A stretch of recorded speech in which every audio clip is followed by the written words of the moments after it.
Good afternoon. My name is Stephanie Younger-Moet, and I'm head of the board of the Colombian American Association, and I'm happy to be able to welcome you all to the last session of our conference. This promises to be a terrific panel.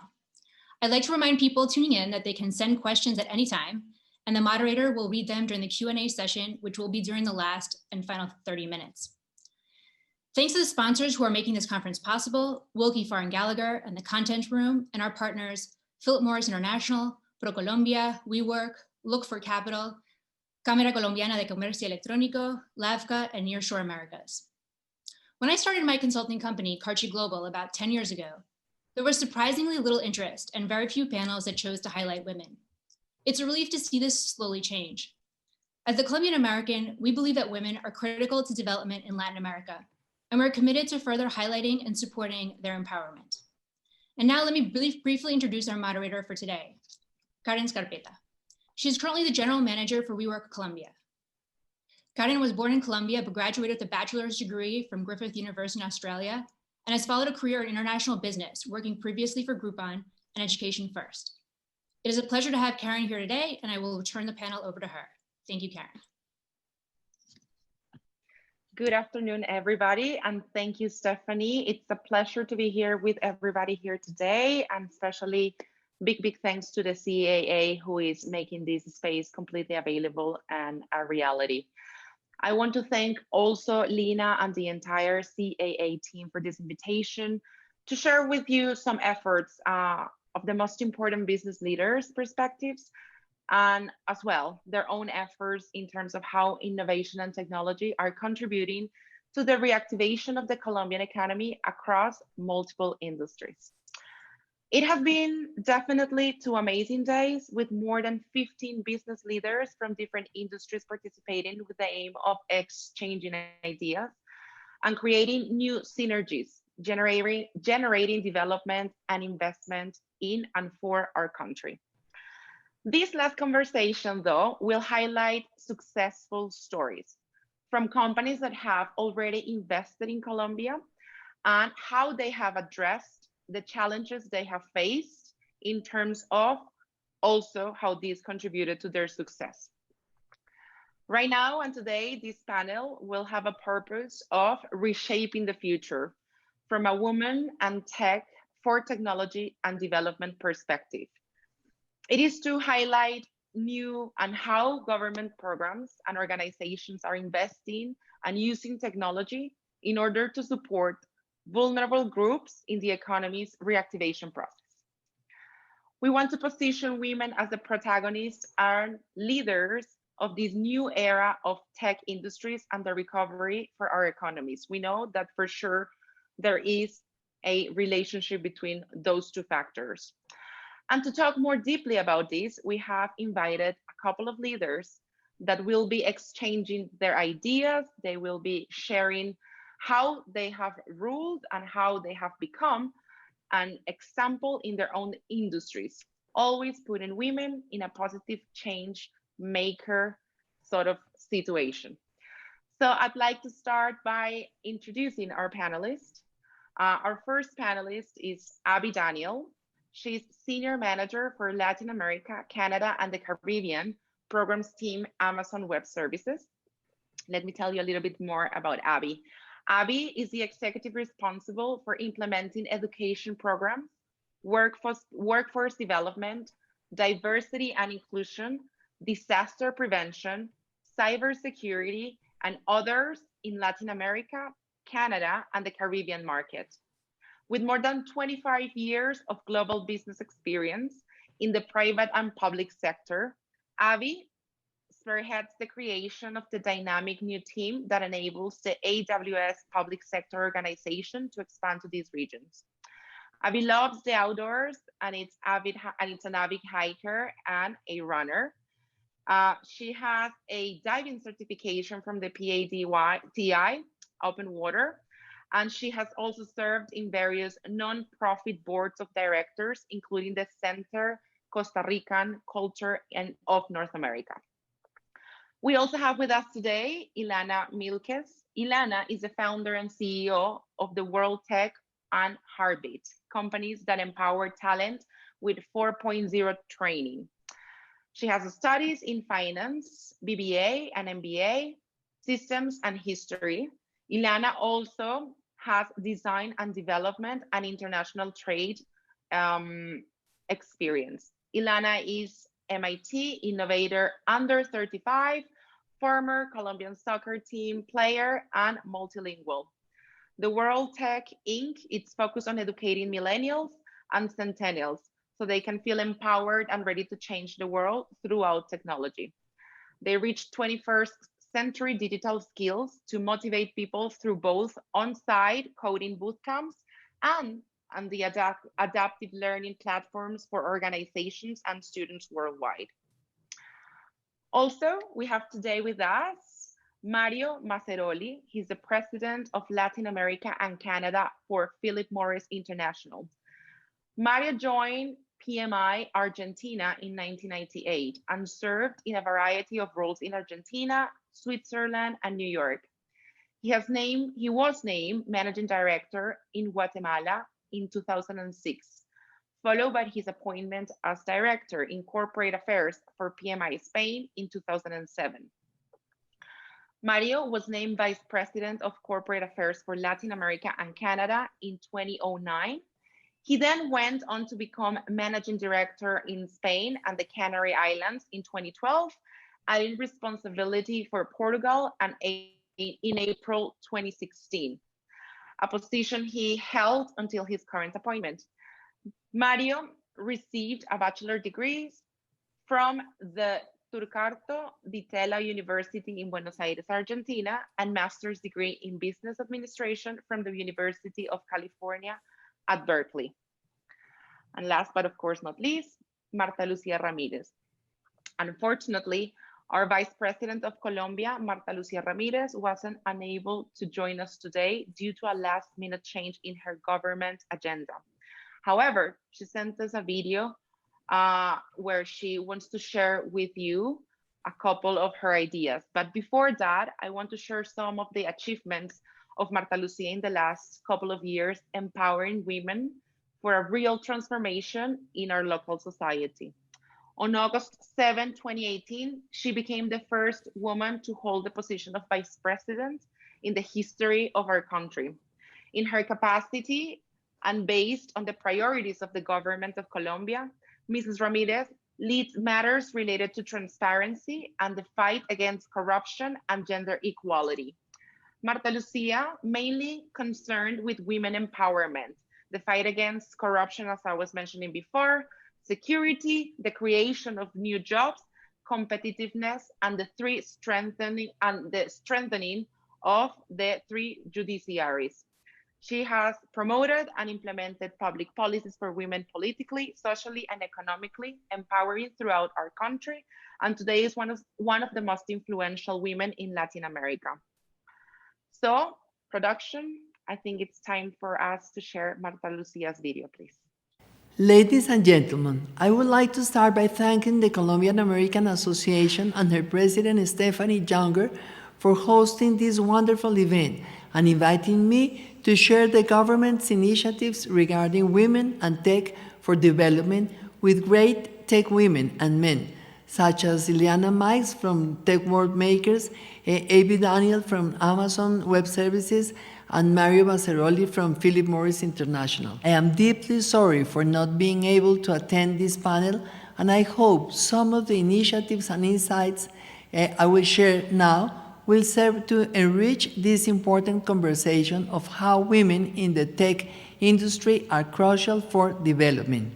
Under the leadership of President Iván Duque, and of course with the participation and very active role of the Presidential Counselor for Gender Equity, Heidi Gallo, our government recognizes the vital role women play in the socioeconomic development of Colombia. And as such, they have been of the center of our priorities and actions during these 2 years. The advancement of the participation of women in all social and economic activities in the world is less swift than desired and necessary. Part of the solution to gender equity problems consists in removing regulatory barriers and creating preferential opportunities, positive discrimination. In this regard, Colombia has made a lot of improvement. Let me say that the World Bank and some other multilateral institutions have made a report about legal restrictions in different countries against women. And Colombia is one of the very few countries without legal discrimination against women. In our country, women are allowed to participate in different activities in all the roles of the society, and women have no restrictions to have property. So in that report, Colombia is in a very good position. Unfortunately, the legal restrictions are not the only. Sometimes the cultural and social restrictions are worse than the legal restrictions, and this is something that we are working every single day with President Duque and all our government. We have to eliminate any kind of restrictions to women to participate and to have a leadership role in our society. According to OECD Gender and Social Institutions Index, Colombia ranks first in gender equality in Latin America, and it's number 13 worldwide. However, a lot of work remains to be done. In Colombia, 19% of female population between 15 and 49 years old has not overcome the gap in access to and use of ICTs, and only 9.1% of women carry out online transactions according to the 2020 Hootsuite survey for Colombia. Not to mention the lack of women's participation in leadership positions in the tech industries. In the 2019 Digital Transformation Survey carried out to 233 companies in the country, the Colombia's National Business Association, ANDI, concluded that only 21.4% of the chief information officers in Colombia companies are women. This data is overwhelming and shall encourage both the public and the private sector to continue working to close gaps between men and women. I would like to close this intervention by reminding all of the leaders present in this event the big role they play in promoting and empowering women in tech industries and the use of ICTs, either by motivating them, giving them real opportunities, and of course, leading initiatives. As we all must know, this is not only the right thing to do, but it's also the smart thing to do. If both women and men around the world participated equally as entrepreneurs, global GDP could ultimately rise by approximately 3% to 6%. And this is the result of the different analyses that not only the IMF, but also institutions like McKinsey has made. So invest in women, promote women business, and to promote women in job creation is the best business for countries to do right now. Thank you very much again for this invitation. Thank you, Marta Lucia, for sharing such relevant data and, of course, the great efforts that have been carried away and carried out through in Colombia in order to break that glass ceiling and, as she was saying, definitely invest in women. So now, Avi, Ilana, and Mario, I would love to start talking with you about your personal and professional thoughts. Everything that you want to share today, of course, will represent all the efforts that you've carried away through your companies.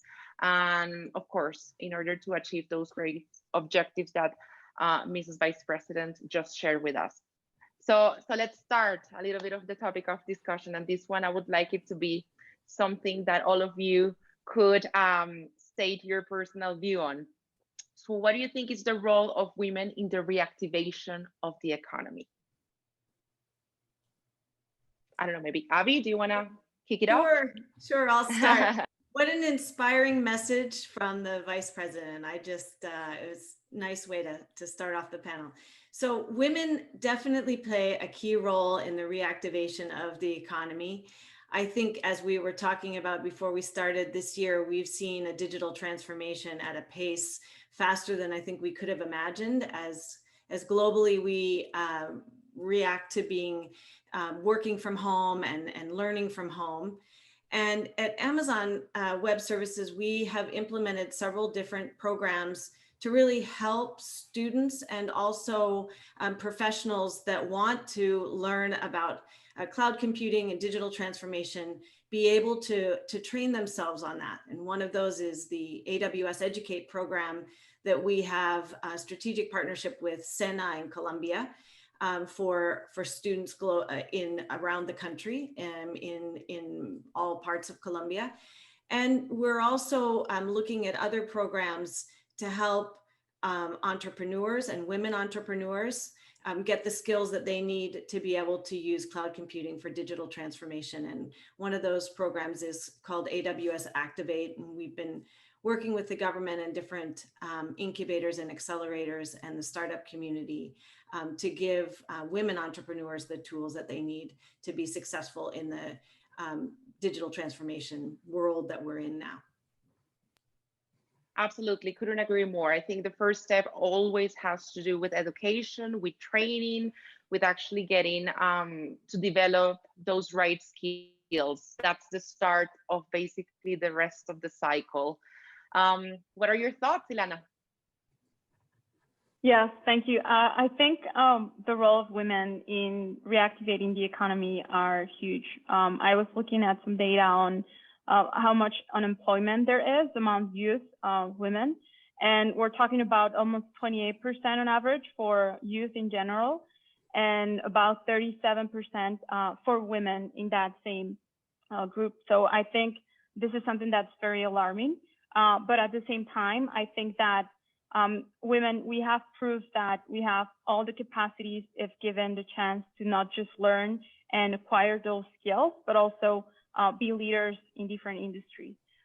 So beyond the work we're doing here, like at World Tech, I think you can see other leaders in tech, you can see other leaders in politics, you can see leaders in different industries demonstrating that women are totally capable and paving the way for other women. And I think that's bringing spaces like this one where you have the chance to learn from other panelists, but also remind ourselves about how capable we are, and also bringing awareness about those role models that are already doing it to kind of change the culture of a country that has still a lot of work to do. Now, in terms of like more numbers, I think that it's especially in technology businesses or technology in general, and in business in general, you have seen that, for instance, in terms of everything related to fundraising, we have less than 3% of funds from VCs going to women, despite the fact that women tend to outperform other people in business. So I think this is something that also says a lot about the potential of women and then beyond the tech industry. So I think that bringing awareness about those leaderships and also bringing awareness to this culture in particular in Latin America will make everything even more kind of like hopeful for the women now and the future as well. But I think we're totally capable of performing at different industries. Absolutely. Bringing awareness and going a bit further, I'd say, also taking actions, you know? We don't want these discussions just to be discussions. We would like this to become realities for all of us. Mario. Thank you very much. And I also would like to start by congratulating the Vice President for such a strong message. Look, I will try not to go too much into the detail of our own industry, but as you know, we're living a tremendous transformation in the business. We're moving from a traditional cigarette company to a technology company through the introduction of what we call the reduced risk products. We started the journey already with research and development more than 10 years ago. And without going again into much more detail, that was done clearly looking at the consumer, and the biggest problem we had with our product was the effects on the health of the consumer. So we tried to address that, and through technology, 12, 13 years later, we were able to come with a product that reduces the exposure to risks in on average on 90–95%. Now, what does this mean? Obviously, it's a revolutionary product, but on the other side, it's a complete revolution in the way we run the business. Now, the business model that we have is completely different.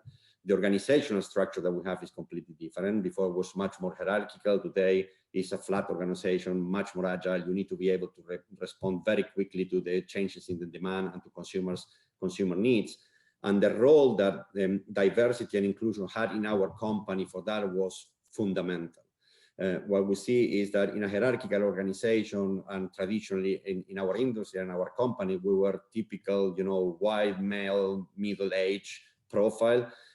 Today, I mean, we have done tremendous improvement, and we see a tremendous benefit. In an agile, more diverse type of management, we get much quicker decisions, much better results. And I think it's no secret. When we look at the data, we see data, for example, from McKinsey that shows that companies that have more than 30% female representation in the senior management, they outperform the companies who don't have them. We feel very proud at Philip Morris. We have been taking very seriously the issue of gender diversity as an objective some years ago already. Today, we stand at global level around 37% of our management are women. And when we look at the region in particular, we're more close to 40%. And when we look at Colombia, it's actually a very good example for us. Our management is 50-50.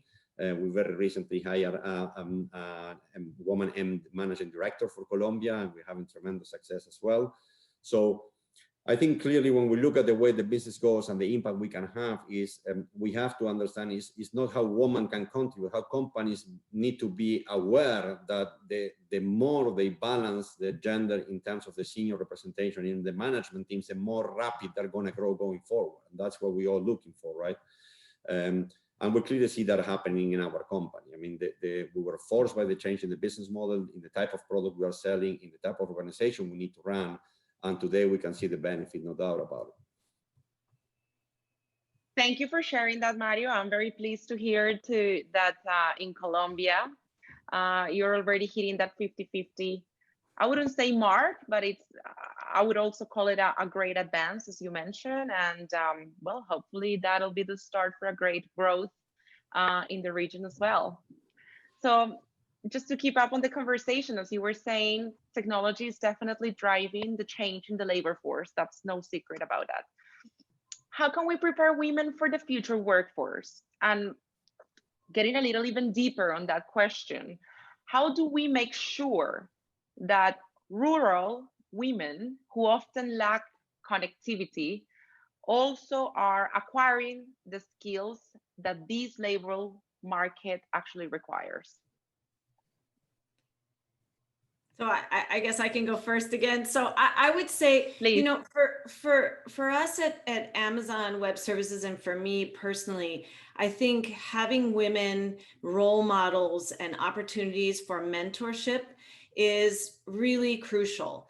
One of the programs that we launched this year, which was new for us, and we piloted it in Chile, and then we did a version specifically for women that had women from 5 countries participate, was a tech skills course that included not just training, but also mentorship opportunities, which I think really strengthens the learning. And then it finalized with the certification. But for me, role models and mentorship are key.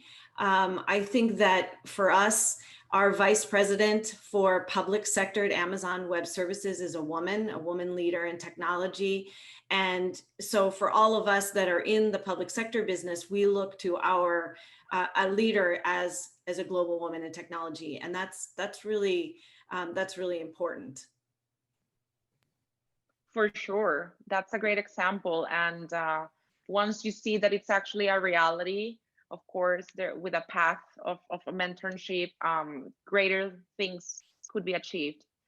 And I'll just add one other thing that I think that this year I'm proud of, that we launched the Women at Amazon Latin America chapter.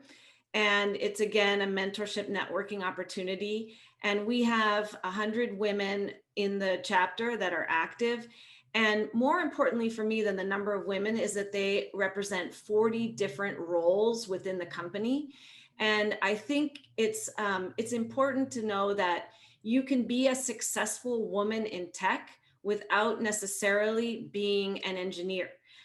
You can be someone who's in a product family, or someone like myself who runs a program team, and acquire the skills that you need without necessarily having to be a woman engineer. You can still have a successful career in tech. Thank you, Abby. Yeah, and I'd like to add to that, so for instance, in our case, so we noticed that over 70% of the schools in Colombia are rural. If you come from Bogota or Medellin, you don't really notice that. And then from that 70% mark, we have only 16% of those schools having access to the internet. So we're really leaving behind a lot of people. I know the government has been doing a lot of efforts to promote connectivity in terms of like coverage across the country. But in particular, we started to notice that we needed to find a model that was not dependent on the cloud to work and not dependent on having devices to work. And so we designed and we developed this IoT and also electronics and robotics maker kits. And we're working with the Ministry of Science, and we're working with the Ministry of Culture and Fundación Bancolombia.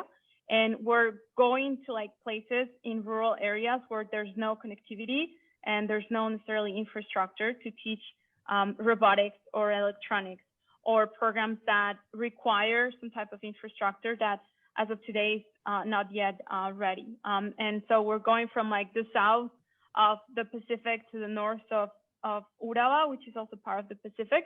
And we've been able to teach, for instance, children and their families how to grow mushrooms, and from there grow vegetable leather, which is like a biomaterial that we're teaching how to create. And also, for instance, with electronics conductive ink, we're teaching how electronics and circuits work. And these maker kits are non-dependent on software or non-dependent on infrastructure. And especially, like you said in your question, like rural areas are something that we definitely need to consider when developing skills for women, and also for like their families. So that's something we have been working on this year. Wow, Ilana, that's amazing. That really makes a difference on that specific of our rural opportunities. Out of curiosity, how are you selecting the areas where these programs are taking place?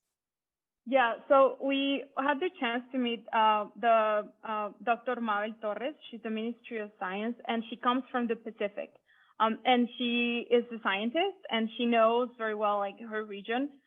So we started there. Our goal next year is to go beyond the Pacific and go to other areas. The Pacific is like one of the richest regions in Colombia in terms of biodiversity, but there's still a lot of work to do in terms of human development. So we're bringing skills that are relevant, and not just like relevant in terms of what you can achieve with them, but also innovate with them, and taking it from like a kind of geographic perspective, because in the area, there's a lot of biodiversity. So if we teach people how to, for instance, grow vegetable leather with what they have on the ground, that's not only going to open their minds more, but also kind of make the context relevant without them having to think that they have to leave or that they have to go to the city to do something related to technology or innovation. So yeah, that's how we started. Amazing, amazing, great news. Very hopeful to see how many women are you able to impact in the next couple of years. And for sure, I'm sure we'll be seeing the results in the development of our country. Mario, any thoughts? And from my side, I want to congratulate Ilana for what she just said. I think clearly, I mean, the impact of these kind of things is amazing. I also think that when we look at actions by the government, like the ones the Vice President mentioned, those are fundamental. I mean, the governments really need to understand that in order to create the future, education is the key. We said it before. And in this case, education based on technology is fundamental. Now, thinking about education without technology these days is impossible. I think COVID gave us the opportunity to understand the impact that remote working and remote education will have in the future, regardless of, hopefully very soon finding the solution to the pandemic. I mean, we see the potential that we have in terms of remote education, and to provide access to women in remote areas through this tool is fundamental to help them access the work market.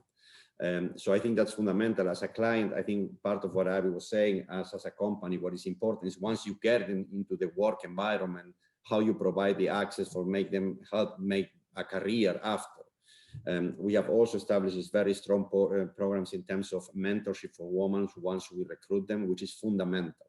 When you're coming from, in particular, a company, an industry like ours, when you're coming with the profile I was mentioning before, which is predominantly male, when you start bringing a few women, it's very difficult for them to integrate initially. So the more you build a network, the more you create actually and facilitate the access of them to expand their knowledge within the company, and they feel secure and supported by other females who have done the same thing before, then it starts having really an impact.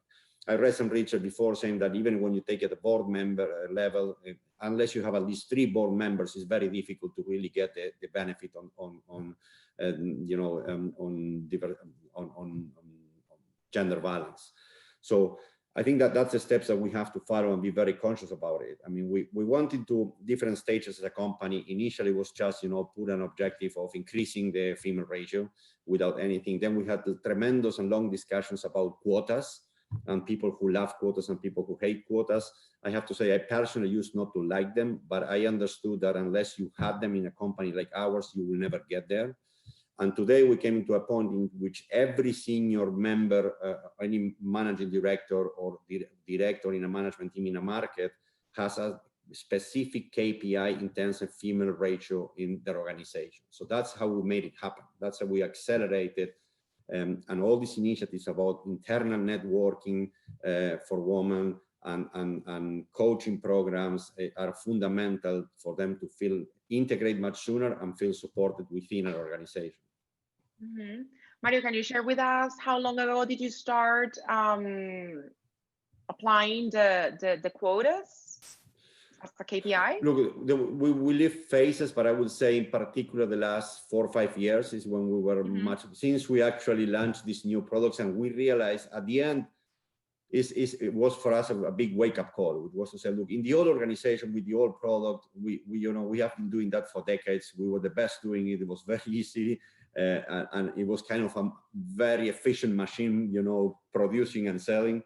When we revolutionized the business and the way we operate, it required complete different thinking, and that's when we realized we need much more diversity in terms of gender and in terms of on the way we were building the organization. That's when we started making much more aggressive the objective, because we thought, look, the key to the new business model is to be consumer-centric. We need now to be closer to the consumer. Before, we were a marketing machine. We shoot campaigns, people buy, and you sell. That's basically it. Today, you have to be hand in hand with the consumer. And when you look at the consumers, what do you see? 50-50. I mean, you see half women, half men. So if you want to really understand and replicate the consumer thinking and have impact in consumer, you have to aim at the same, because if not, you're always going to have a gap there. And that's when we realized, and we started pushing very hard for that. And great. Sorry. Yes, please go ahead. Well, I was just gonna add on what Mario's saying. It's so important, even from the very beginning of the recruiting and hiring process. And that's something that we work on at Amazon Web Services to make sure, and Amazon to make sure that when we as hiring managers are looking at resumes and we're working with our HR team, that we're considering, we're getting equal amount of resumes from women as men. And then when we're bringing them to interview, making sure that there's actually a woman or more than one woman that's going through the interview process, so that a woman candidate doesn't only talk to men from the company, because those are also really important steps to make sure that you're giving women access and you're giving equality. And then one other thing I wanted to say is something that we're working on here as well, is making sure that our women are making the same as our men. And we look at compensation to make sure that we are not compensating our men more than our women in equal roles. If you allow me one comment, because I think what you just said is fundamental, is on terms of equal pay. I think that's fundamental. I mean, we we are very proud to be the first Fortune 500 company to be certified in equal salary pay by PwC. And I think that that's very important because it's a sense of fairness of the woman making a career within a specific company, and we have to secure that continue to be the case. It's a very intense process to be audited in that regard, but I think it really shows that it has the value. It really taught us a lot of the things that we need to fix, and we had things that we needed to be fixed, and we did it. But I think that's a fundamental step. And it shows how coherent the company is, so it's the full process, not only the hiring, but also compensation, and how that should be part of the future that all of those candidates should be looking for when they're joining the companies. So Maria, I want to stay with you. So it's no secret that PMI is disrupting itself, as you were mentioning, and especially from the inside through science and technology. What role does gender equality play specifically in this transformation? Look, it's a bit what I mentioned before. I mean, definitely the biggest change we had was what I said in terms of our business model and the way we run the business. And we had a combination of things. Once we understood from the very beginning that we need a more diverse type of management at all levels, but in particular senior management. But then the second was when we look at the type of business we were going to run, we were lacking tremendous amount of capabilities. There were things that we never did before, customer centric, all the technology part, all of those things, digital strategy. I mean, we were not doing that before. So I think we saw clearly that we needed to bring much more gender balance in the organization. And then we saw a tremendous opportunity because you're building new capabilities in which you can really focus on getting the balance in terms of gender, and at the same time get the capability there. So I think the biggest role it plays, what I mentioned before, is we have a much flatter organization that needs to make much quicker decisions and be much more balanced. I probably can't say that because I am a man, but the reality is when you go into companies the way we were before, which is very hierarchical and a lot of levels, becomes very political. And men tend to be trapped in their egos when they're discussing business decisions. And it's a lot of ego fight before you actually come with the right decision. Women are much more pragmatical. I mean, it's like, what's the problem? What's the solution? Let's go for the solution and don't care that much about their egos. That has a tremendous impact in the speed of decisions. Between men, you can be fighting for something you both agree, you still fight because of your egos. I mean, just to prove the other one wrong. The moment you make a much more balanced team, the moment you have much more female representation, the discussion becomes much more pragmatic. And we saw that happen very quickly. And I think that's something and that's no surprise why you see the results after from the statistics we mentioned. It's like, it's fundamental to understand that the dynamic is different. I mean, the moments you have this balance, then it's much richer, the discussion and the decision. I couldn't agree more. I mean, I am exactly like that. I just want to be agile. I just want to be to the point, and I don't want to discuss anything that goes away from the actual, I don't want to say problem, but whatever we're discussing, our focus. Let's just call it like that. Thank you, Mario. This one will be a little bit more maybe for Ilana and Abby. What role does entrepreneurship, and to dig a bit deeper on the whole mentorship that we were briefly discussing before, play in the empowerment of women in your perception? So maybe Ilana, tell us a little bit more on your thoughts on this one. Yeah, no, I think it's very important to see role models that are in your industry that are successful, and also to see big companies supporting programs for younger entrepreneurs. In particular, so in 2018, we were part of One Young World initiative sponsored by Deloitte. And Deloitte is this international firm, and they mentor us for one entire year. And it's all by top female leaders within Deloitte. And we had the chance to learn and grow a lot as a startup and as entrepreneurs. And I think when you see this, you are motivated and also understand that beyond your startup or beyond entrepreneurship, there are big corporations that are focusing on channeling their resources, whether that's time, people, or funds, to grow and help you grow and take you to the next level. So that's something that's definitely very motivating. And second, having role models in the industry that are successful also bring you different narratives where you're not necessarily kind of like sure because you don't necessarily see them often. So I think both having mentors from like other organizations that are supporting entrepreneurs and also seeing role models is definitely very helpful for entrepreneurship and for women entrepreneurs in technology in particular. And I would add that, yeah, I mean, being an entrepreneur is hard because you can feel alone. You're starting something new. And so I definitely agree that the networking and the mentorship are really important. And in the entrepreneurship programs that we have, we do definitely incorporate those elements of network with other entrepreneurs so that you have somebody to reach out and talk with, and then the mentorship opportunity. And we also, so on the AWS side, on the Amazon Web Services side, which is our programs are for the type of entrepreneur that's going to be using cloud computing. On the Amazon side, we also have programs for entrepreneurs that are developing, for instance, we have a program called Amazon Handmade for artisans that are doing artisan businesses that are in some cases working in remote rural areas to help them prepare to be able to sell those on our e-commerce platform. So obviously Amazon Web Services is more the cloud computing and the entrepreneur that's going to be using tech and IT. But on the Amazon side, we also have programs for entrepreneurs that aren't using cloud. Thank you, Abby. Well, this is definitely a topic that makes me super passionate, and I would love to stay here for a longer time to discuss all of these matters. But I think we only have, before we jump into the Q&A with the live session, we have time for one last question. So I want to just give it a chance for all of you to add any thoughts on this. So in Colombia, the unemployment rate among women is higher than the unemployment rate for men. This gap actually has increased due to the pandemic during this year. What can we do to mitigate the effects of COVID on gender equality?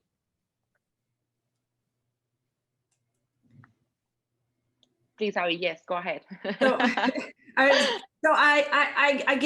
go back to education. I really feel that there are, when some opportunities this year because of COVID have closed, there are new opportunities that have opened. And I think that we have a series of free online learning courses. And I realize if there's not connectivity, that's another question. But if someone does have access to online learning, we have lots of certification courses that are free and available for continuing education training. So I would just say, for me, education is the equalizer and will help with the opportunities. I really fully agree. I mean, I think to some extent, I mean, unemployment was higher among female women before COVID and today. And I think to some extent, COVID also is a little bit of a reset, right? Because I mean, we know that the effect of COVID is going to go away. And we know that as of next year, companies will have to start recruiting again, the ones that were letting people go because of the impact of the pandemic. I mean, in our case, we took a decision, and when the pandemic hit, we made the decision as a company not to let go anybody in the period of the pandemic. So we thought that was a responsibility we have to our employees. But when we look at the impact in the markets, I mean, agree with the comment Abby made, which is once these resets, companies are going to start looking again. So take the opportunity to prepare yourself from when this starts growing again, potentially and hopefully next year. And education is key. The more prepared you are, the more you are up to date in terms of what the companies will be looking for, and technology, digitalization, and so on are key topics in every aspect of the business today. It's not about being an engineer. It's for doing HR, you need to be savvy in technology. For doing marketing, you need savvy in technology. For being a sales rep, you need to be savvy in technology. So I think everything you can do to use this time to prepare yourself for that is fundamental. Yeah, and I want to add Oh, sorry. Yeah, I want No, to please. add that like doubling down on programs that are promoting women. I think that the gap existed before this COVID pandemic, and now the gap is just growing. So it may take us years of like work again to get to even the levels we were before, which were not the best. So I think doubling down on programs that are promoting not just women's education, but also development, also like work opportunities, also empowerment. And I think this is a work that we do within our organizations, but also being part and supporting other organizations outside of ours. So I think that's something that we're starting to see now with the data, but it's probably gonna kind of be more evident next year as things keep evolving like they are. So I think doubling down on those efforts is necessary. Absolutely, Can I make creating a one greater comment? impact. Of course. Because I mean, I was mentioning a comment before, but I mean, when we look at the challenges we had in terms of pushing gender diversity in the region, in particular in Latin America, and in particular for more senior levels, I felt and I strongly believe that the full system is biased and not ready. I mean, when I talk about headhunters, recruiters, and so on, and when we're talking about trying to get, balanced list of candidates and so on, it becomes a very challenging task. I mean, when I look at the two more senior positions I needed to hire this year for our company in the region, one was the MD, managing director in Colombia, and the other one is the vice president for commercial based in New York. I had to really stop the recruitment of the recruiters and the headhunters for more than 6 months because they were only coming with, initially they put a couple of women on the list, but then the system is built for them also to serve their clients. So we have to push the system to make sure that, you get the balance, because if not, if you're in a hurry to recruit, you end up hiring men, because in particular senior levels. And I forced myself to say, look, I'm not going to hire until I get a female candidate. And that's how I did it. But it was a sacrifice. I had to put an interim managing director in Colombia to achieve that. I was 6 months without a vice president in the region to achieve the other. And sometimes you don't have the luxury. So, I mean, for Ilana and Avi, that's so much in a new car in terms of entrepreneurship. If there is a, woman entrepreneur there that can put a, headhunter only for women and senior levels, that's a tremendous business. Absolutely, but you have a very good point, and it's the fact that the biggest responsibility is on us as hiring managers. We are responsible to push the boundaries and to make things happen.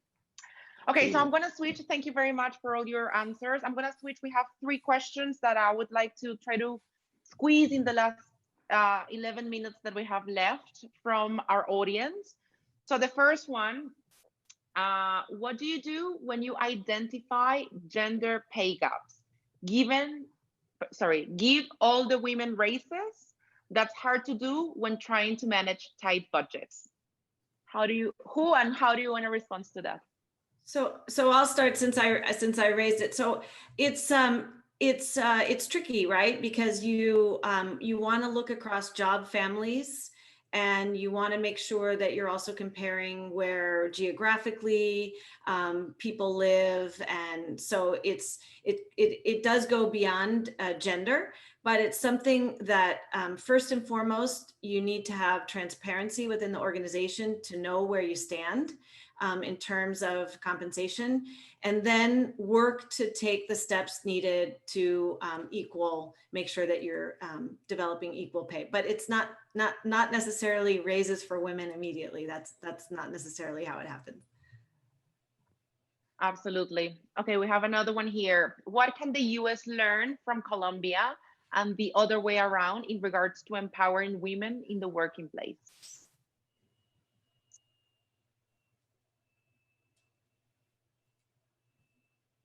Any thoughts on that? Well, I'm gonna add, I think both countries are doing efforts to promote women empowerment, maybe from like different sectors. So, for instance, here from the public sectors, there's a very clear effort to promote women empowerment in Colombia. in the US, in particular in my industry, I've seen that groups like All Race are very successful women in tech, and they came together and they just decided to launch this group to promote women kind of empowerment in technology. And that's something that I think that is also happening to some extent in Colombia too, with like programs like Mujeres Speak, other like, Geek Girls, which is an organization that promotes more women in tech. So I think both countries are doing that effort. And I think that in terms of like generations, I think that because you have the internet and social media, you're also able to promote different messages across different channels definitely faster. And I think brands have understood the power of like these networks and these tools and use to promote that change within like society in general. So I think that, for instance, look at what has happened in the past, even like 18 months, we have seen a lot of like efforts around climate change, started by one girl from like Sweden. And now we have millions of people following the Fridays for Futures strike. And this is something that is going to become even more mainstream, and it's going to grow more as more people have access to technology and social media. And I think that today, like something can happen in one country. So let's say the US or Colombia, and immediately you can see the effects in another country. So I think that's something that a dynamic that has totally transformed our dynamics and our societies. And moving forward, I think brands and people in general are definitely more mindful and also kind of more aware of this. Thank you, Ilana. Here's another one. What policies are your companies implementing right now to help women work from home? So, sorry, can I say that? Can you say it again? No, I didn't. I missed the question. Then the question, the policies that your companies are currently implementing to support women working from home. Please go ahead. I go later. Okay. Well, so since March of this year, we've been working from home, and Amazon extended the working from home to June of next year. And so we have a variety of policies in place that make it easier for us, such as being able to purchase things that we need to set up a home office and make ourselves, more comfortable. And so, that's obviously for women and men. Also support for childcare and support for our internet connectivity, et cetera. So the company is aware that, working from home for some has been a challenge and is working to make it easier. Look, for our company, and I'm a firm believer that policies are not always the best way to achieve something. And I think the proof was, and COVID helped us a lot in that regard, which is traditionally before COVID, we were trying to promote remote working as a tool for work-life balance. In COVID, I think in this region in particular, we went for the extremes of 100% remote in our case. For some time, and then with the exception of salespeople and production, still today, 100% remote working. And it proved to be the worst thing possible for work-life balance. And I think, as always in life, the key is in the balance. And I think remote working is a tremendous tool for work-life balance, as long as you keep some other disciplines that we started losing during COVID, which is remote working doesn't mean 24/7. Remote working doesn't mean that you have the entire day block your computer with Zoom or Teams or whatever it is that you use, and that you don't have time to breathe because you have so many meetings. And now the opportunity to join basically every meeting that is available. It's like, the guide on your cable TV. You have endless possibilities now with the meetings. So I think more than real policies, what we're trying to do is to be very strong about the culture that we want to create for the future. We believe remote working is here to stay, and we want every manager and director and people manager to understand that we want people to have a very good work-life balance. So we were actually, it's a very hot topic for us because it comes in every webcast we do in these days. And we are looking for actually put some kind of KPI to make sure that every manager focus on the well-being of their teams in current times, because people are starting to get burnout. And so I think for women, it's fundamental that we don't confuse in the company the fact that, you know, if you are a working mother in your house with your kids, all of a sudden now, yeah, you can work whatever time because you are in your house. No, I mean, we still need to take care of our kids. I mean, I do it as well as being a man, but I think we have to make sure that we use remote working in a positive way to achieve work-life balance and not to destroy it.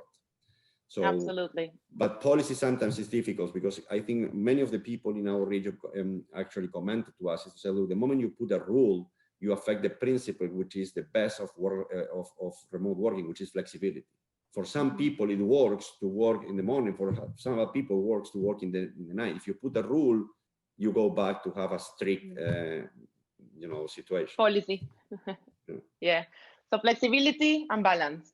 Yeah. I think we have one last question, and in this couple of minutes, being that all of your companies work from different countries, can you tell us about the different effects that they have in different countries, given the culture, that culture strongly affects the gender gap?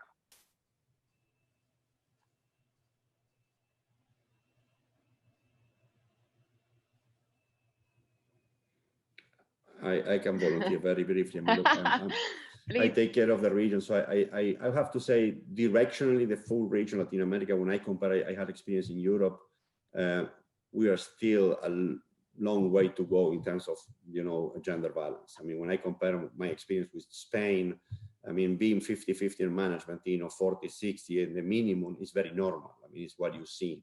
Still, you have a problems at top on kind of CEO level, but in terms of management teams and so on, the gender balance is there. In the region, I think we still have a long way to go. I think in that regard, Colombia is doing very well. I mean, I also look at statistics in which you say when you look at, top companies with presence of women in their boards, in Colombia doubles what we have in other countries in Latin America. I think it's around 14% when the average in Latin America is 7%. It's still very low, but I think at least we are going in the right direction. But honestly, I think the entire Latin America needs to get a strong push in terms of gender balance. And there are very strong cultural roots in Latin America. You might have some little exceptions like Chile, for example, with better situation. But in general, I think the key is to have the focus in trying to look at the solution. Will not come from one day to the other. We need to have the consistency, and that's the key between governments and companies. I mean, it's not, one cannot achieve it. Absolutely. Private and public sector always need to work hand in hand. Okay, well, thank you, Avi. Thank you, Ilana. Thank you, Mario. I am sure that our assistants took many lessons and definitely new ideas and new thoughts from our conversations today. Thank you for sharing our realities, your realities. And I'm sure that this will help us create changes, and this will generate a positive impact on the way that we perceive the role of women, not only in companies, but also in society in general. So today, more than ever, as we were mentioning just with your remark, Mario, I believe that the private and the public sector must work together to achieve profound and sustainability of these changes. So thank you again, all of you.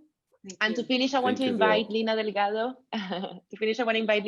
She's the Executive Director for the CAA, who will share some closing remarks about this interesting panel and the overall event. So again, everybody, thank you very much.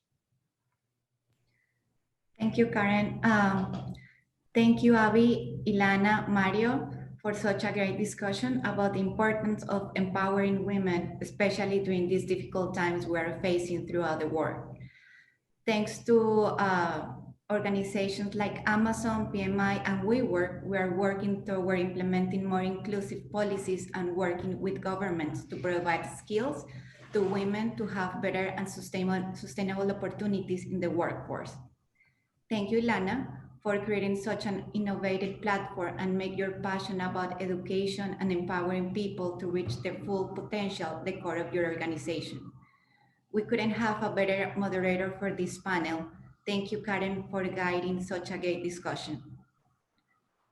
As the last session for our conference, Innovation and Technology Solutions Leading the Recovery of the Colombian Economy concludes, I would like to thank all the panelists, moderators, participants, partners, and sponsors for taking the time and spending these 2 days with us. We were delighted to have incredible speakers from the public and private sectors and Colombian entrepreneurs to discuss not only the challenges, but the large opportunities that Colombia has within different industries. What we saw during these 2 days of conference was a reflection of Colombia's creativity, resilience, and innovation. Lastly, I would like to give a special recognition to our hardworking staff, Ivan Perea, Maria Alejandra Churi, Linda Calvet, Lauri Dominguez, and the board of directors for their support. Even though we face several challenges and an uncertain future, we need to keep moving forward. In the Colombian American Association, we will continue with our mission to be a platform that promotes Colombia and create relevant discussion for the country for another 93 years. We wish you happy holidays and we look forward to see you again in the near future. Thank you so much.